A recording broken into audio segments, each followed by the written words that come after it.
உலக மக்கள் எல்லோருக்கும் வணக்கம். நான் உங்கள் ஜி கோபால் பேசுகிறேன். இன்னைக்கு பேசக்கூடிய தலைப்பு மாத பலன்கள். மாத பலன்கள் வரிசை பிப்ரவரி மாத பலன்கள் கடக ராசிக்காரங்களுக்கு எப்படி இருக்கும், அதை பத்தி தான் இந்த வீடியோல பார்க்க போறோம். இந்த மாதத்தில் கிரக அடைவுகள் எப்படி இருக்குன்னு தெரிஞ்சுக்கலாம். கன்னியில கேது பகவான், தனுசுவில் சுக்கிர பகவான், செவ்வாய் பகவான், புதன் பகவான். மகரத்தில் ஜனவரி 15ஆம் தேதியே சூரிய பகவான் மகரத்துக்கு வந்துட்டாங்க. அப்ப அந்த நாள் ஆப்பட்டது மகர சங்கராத்திரி. அதாவது தமிழர்களுக்கு தமிழர் திருநாள். அதுக்கு அடுத்ததாக கும்பத்துல சனி பகவான், மீனத்துல ராகு பகவான், மேசத்துல குரு பகவான். இதுதான் இந்த மாத கிரக அடைவுகள். இப்ப இந்த மாத கிரக அடைவுகள்ல கடக ராசிக்காரங்களுக்கு எப்படி இருக்கும்? கடக ராசிக்காரங்களுக்கு இந்த மாதம் தான் ரிலீஃப். எப்படி ரிலீஃப்னா, சனி பகவான் 8ஆம் இடத்துல இருந்து பல கஷ்டங்களை கொடுத்துட்டே இருக்கிறார். அதே சமயத்துல யாருக்கு ஜாதகத்தில் நல்ல தசா புத்திகள் நடக்கிறதோ அவர்கள் இந்த 7.5 சனியிலும் நன்றாக வாழ்வார்கள். இது உங்க ஜாதகத்தை பார்த்து நீங்க தெரிஞ்சுக்க வேண்டிய விஷயம். அதுக்கு அடுத்தது பார்க்க போனா 6 கிரகங்கள், 4 கிரகங்களும் தனுசுவில் இருந்து இப்ப பெயர்ச்சியாகி மகரத்துக்கு வராங்க, 7ஆம் இடத்துக்கு. அப்ப அந்த 6ஆம் இடத்தில் தனுசுவில் இருந்த கிரகங்களும் உங்களுக்கு ஏகப்பட்ட தொந்தரவுகளை கொடுத்திருப்பார். அப்ப இந்த மாதத்தில் நீங்கள் உங்களுடைய பிரச்சனைகளிலிருந்து கொஞ்சம் வெளியில வருவதற்குண்டான வாய்ப்புகள் ஏற்பட்டிருக்கிறது.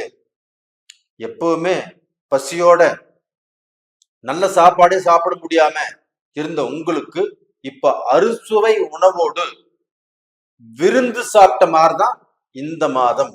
காரணம் என்னன்னா, உங்களுடைய ராசிக்கு 5ஆம் இடத்து அதிபதி செவ்வாய் பகவான் ஆகப்பட்டது கரெக்டா 6ஆம் தேதி பயிற்சி செய்யறாங்க இங்கிருந்து தனுசுவில் இருந்து மகரத்துக்கு. அதே 12ஆம் தேதி சுக்கிர பகவானும் தனுசுவில் இருந்து மகரத்துக்கு பயிற்சி செய்யறாங்க. புதன் பகவானும் பயிற்சி செய்யறாங்க. இப்ப இந்த புதன் பகவான் ஆகப்பட்டது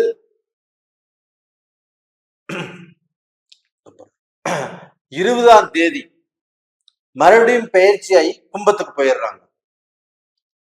அப்ப இந்த 7ஆம் இடத்தில் இருக்கக்கூடிய செவ்வாய் பகவான், சுக்கிர பகவான், புதன் பகவான், இந்த 3 கிரகங்களுடைய பார்வை, சூரிய பகவான், இந்த 4 கிரகங்களுடைய பார்வையும் உங்களுடைய ராசி மீது, கடக ராசி மீது. அப்ப சூரிய பகவான் ஆகப்பட்டது உங்களுக்கு நல்ல தைரியத்தை கொடுப்பார். எது வந்தாலும் பார்த்துக்கலாம் அப்படிங்கிற தைரியத்தை கொடுப்பார். எதையுமே சாதிச்சிடலாம் அப்படிங்கிற நம்பிக்கையை கொடுப்பார். என்ன ஆயிரும் பார்த்திடலாம் அப்படிங்கிற ஒரு தைரியத்தை கொடுப்பார். சுக்கிர பகவான் உங்களுக்கு அறிவை கொடுப்பார். புதன் பகவானும் உங்களுக்கு அறிவை கொடுப்பார். சுக்கிர பகவான் ஆகப்பட்டது நீங்கள் செய்யக்கூடிய வேலைகளில் அந்த ரசனையை கொடுத்து, அந்த ரசனை மூலியமாக உங்க வாழ்க்கையில அதை பாஸ் பண்ண வைப்பார். அந்த சூரிய பகவான் ஆகப்பட்டது உங்கள் ராசிக்கு 2ஆம் இடத்து அதிபதி.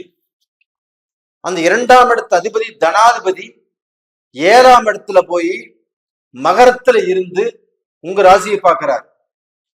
அப்ப அந்த சூரிய பகவான் உங்க ராசியை பார்க்கும்போது உங்களுக்கு கவர்மெண்ட்ல இருந்த பிரச்சனைகளாகப்பட்டது தீர்ந்து, கவர்மெண்ட்ல இருந்த சிக்கல்கள் தீர்ந்து, உங்க கவர்மெண்ட்ல உங்களுக்கு ஏதாவது பிரச்சனைகள் இருந்தாலும் அதெல்லாமே தீர்ந்து உங்களுக்கு நல்லது நடக்கக்குண்டான வாய்ப்புகள் சூரிய பகவானால் நடக்கும். இது மட்டும் இல்ல, உங்களுக்கு பார்க்க போன ப்ரமோஷன் கிடைக்கிற அளவுக்கு வாய்ப்புகள் இருக்குது.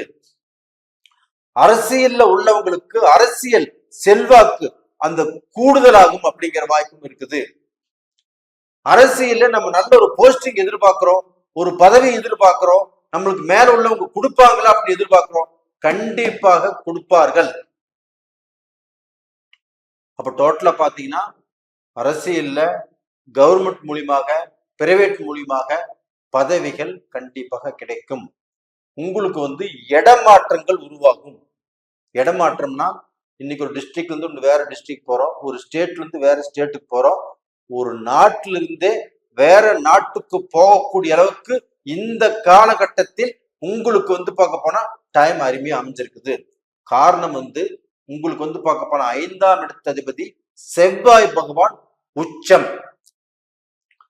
அப்ப அந்த செவ்வாய் பகவானுக்கு வீடு கொடுத்த சனி பகவான் ஆகப்பட்டது நல்லா இருக்கிறதுனால, இந்த செவ்வாய் பகவான் உச்சமாக இருக்கிறதுனால அந்த உச்சம் உங்களுக்கு பார்க்க போன பலனை கொடுக்கும். அப்ப டோட்டலா பாத்தீங்கன்னா உங்களுக்கு இடம் மாற்றத்தால் உங்களுக்கு பார்க்க போனா மிக சிறப்பான யோகத்தை கொடுக்கும். அப்ப வெளிநாடு பயணம் உங்களுக்கு பார்க்க போனா உங்களுக்கு எந்த ரூபத்திலும் தடுங்கல் வராது. அந்த இருந்த தடைகள் எல்லாமே தீர்ந்து இப்ப வெளிநாட்டு பயணத்தால் உங்களுக்கு நல்லது நடக்க போகிறது. அது மட்டும் இல்லைங்க, வெளிநாட்டுல பார்க்க போனா நிறைய பேர் லாட்டரி வாங்கிட்டு இருக்கிறாங்க. இங்கிருந்து போனவங்களும் நிறைய பேர் லாட்டரி வாங்கிட்டு இருக்கிறாங்க. நம்ம ஸ்டேட்ல வேற ஸ்டேட்ல லாட்டரி இருக்குது. இப்ப இந்த கடக ராசிக்காரர்களுக்கு இந்த பீரியடில் பார்க்க போனா லாட்டரி மூலியமாக அதிர்ஷ்ட வாய்ப்புகள் இருக்குது. அப்ப வெளிநாட்டுல உள்ளவங்க நம்மளுக்கு ஒரு லாட்டரி விழுகாதா, நம்மளுக்கு கடன் தீராதா, நம்மளுக்கு கஷ்டங்கள் தீராதா அப்படின்னு நினைச்சு எவ்வளோ லாட்டரி தினமும் வாங்கிட்டு இருக்கிறாங்க. அவங்களுக்கு பார்க்க போனா இந்த பீரியட்ல கண்டிப்பாக லாட்டரி மூலியமாக அதிர்ஷ்டம் கண்டிப்பாக உருவாகும். இங்கிருந்து போனவங்களும் சரி, நம்மளுடைய கஷ்டங்கள் தீராதா அப்படின்னு லாட்டரி வாங்கிட்டு இருக்கிறாங்க, அவங்களுக்கும் கண்டிப்பாக இந்த பீரியட் நல்லா இருக்கும். ஷேர் மார்க்கெட் நல்லா இருக்கும். அந்த அளவுக்கு வாய்ப்புகள் இருக்கிறது. உங்களுக்கு பார்க்க போனா 4ஆம் இடத்த அதிபதியும் 11ஆம் இடத்த அதிபதியும் உங்களுக்கு பார்க்க போனா சுக்கிர பகவான் செவ்வாயோடு இணைந்து நல்லா இருக்கிறாங்க. அப்ப உங்களுக்கு பார்க்க போனா லாபாதிபதி உங்களுக்கு நல்லா இருக்கிறாங்க. அப்ப இந்த லாபம்ங்கிறது உங்களுக்கு ஏதாவது வழியில கண்டிப்பாக வரும். இது மட்டும் இல்லைங்க, உங்களுக்கு சூரிய பகவான் உங்க ராசியை பாக்குறாங்க, சுக்கிர பகவான் உங்க ராசியை பாக்குறாங்க, புதன் பகவான் உங்களுடைய ராசிக்கு 3ஆம் இடத்த அதிபதி 12ஆம் இடத்த அதிபதி அவங்க உங்க ராசியை பார்க்கறதுனால உங்களுடைய முயற்சிகள் கண்டிப்பாக திருவினையாக்கும். உங்களுடைய முயற்சிகள் நீங்க எடுத்து எடுத்து தோத்து போய் அதன் மூலியமாக திருப்தி இல்லாமல் என்னடா வாழ்க்கை அப்படின்னு சலிச்சு போய் வாழ்ந்துட்டு இருக்கிறீங்க, அது இந்த பீரியட்ல நடக்காது. அந்த புதன் பகவானுடைய பார்வையும் உங்களுடைய ராசியை பார்க்கறதுனால உங்களுடைய முயற்சிகள் கண்டிப்பாக தீர்க்கமாக வெற்றியை கொடுக்கும். நீங்க பிறந்தது புனர்பூச நட்சத்திரம், பூச நட்சத்திரம், ஆயில்ய நட்சத்திரம், இந்த நட்சத்திரங்கள்ல பிறந்திருக்கிறீங்க. நீங்க குருவுடைய நட்சத்திரமான புனர்பூச நட்சத்திரத்துல பிறந்திருந்தீங்கன்னா அந்த குருவுடைய பார்வை உங்களுக்கு 2ஆம் இடத்தை பாக்குறாங்க, உங்களுடைய தனஸ்தானத்தை பாக்குறாங்க, உங்களுடைய குடும்பஸ்தானத்தை பாக்குறாங்க. அப்ப அந்த குடும்பத்தில் இருந்து வந்த பிரச்சனைகள், அந்த குடும்பத்தில் இருந்து வந்த சலசலப்பு, அந்த குடும்பத்தில் அந்த சனி பகவானால, அஷ்டம சனியினால நீங்க நல்லா வாழ முடியல, நல்ல சந்தோஷமா இருக்க முடியல, நல்ல நட்புங்கிறது இல்லை.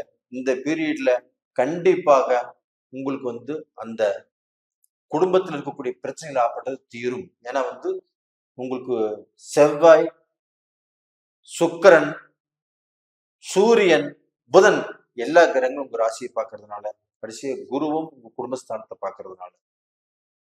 இதுக்கு அடுத்தபடியாக பூச நட்சத்திரம், சனி பகவானுடைய நட்சத்திரம். இந்த சனி பகவான் தான் உங்களுக்கு பார்க்க போனா கொஞ்சம் கஷ்டத்தை கொடுத்துட்டு இருக்கிறாரு. அது கொஞ்சம் பொறுத்துக்கோங்க. ஏதாவது ரூபத்துல சனி பகவான் கஷ்டத்தை கொடுத்தாலும் உங்களை ஏதாவது ரூபத்துல வாழ வைப்பதற்கு வழி இருக்குது. கண்டிப்பாக உங்களுடைய ஜாதகத்துல பாருங்க, அந்த சனி பகவானுடைய அனுகிரகம் நல்லா இருந்துட்டாருன்னா இந்த அஷ்டம சனியும் எதுவுமே பண்ணாது. அப்ப உங்களுடைய ஜாதகம் பார்க்க போனா உங்களுடைய ஜென்ம ஜாதகத்துல அந்த சனி பகவான் எப்படி இருக்கிறாங்க, மற்ற கிரகங்கள் எப்படி இருக்குது, நம்மளுக்கு சாதகமா இருக்குதா பாதகமா இருக்குதா அதை பார்த்து நீங்க தெரிஞ்சுக்கோங்க. கண்டிப்பாக அந்த கிரகங்கள் நல்லா இருந்துச்சுன்னா இந்த அஷ்டம சனிகள் ஒண்ணும் பண்ணாது. அடுத்ததாக ஆயில்ய நட்சத்திரம், புதன் பகவானுடைய நட்சத்திரம். அந்த புதன் பகவான் ஆப்பட்டது உங்களுக்கு வந்து 3ஆம் இடத்துக்குரிய கிரகம், 12ஆம் இடத்துக்குரிய கிரகம். அந்த கிரகம் ஆப்பட்டது 7ஆம் இடத்துல போய் உங்க ராசியை பார்க்கறதுனால உங்களுக்கு படிப்பறிவு வரும், நல்ல சிந்தனைகள் வரும். அதாவது வந்து பார்க்க போனா உங்க மூளையை தட்டி விட்டு நீங்க வந்து பார்க்க போனா நல்ல யோசனை பண்ணி ஒரு நல்ல முடிவெடுக்கிறதுக்கு, தொழில்ல நல்ல நிலைமைக்கு வர்றதுக்கு, உங்களுடைய வாழ்க்கையில ஒரு படி முன்னுக்கு வர்றதுக்கு ஒரு நல்ல வாய்ப்பை ஏற்படுத்தி கொடுக்கும். அதே சமயத்துல இந்த புதன் பகவான் ராசியை பார்க்கறதுனாலையும் இதுவரைக்கும் யாரெல்லாம் படிப்புல மந்தமாக இருந்தா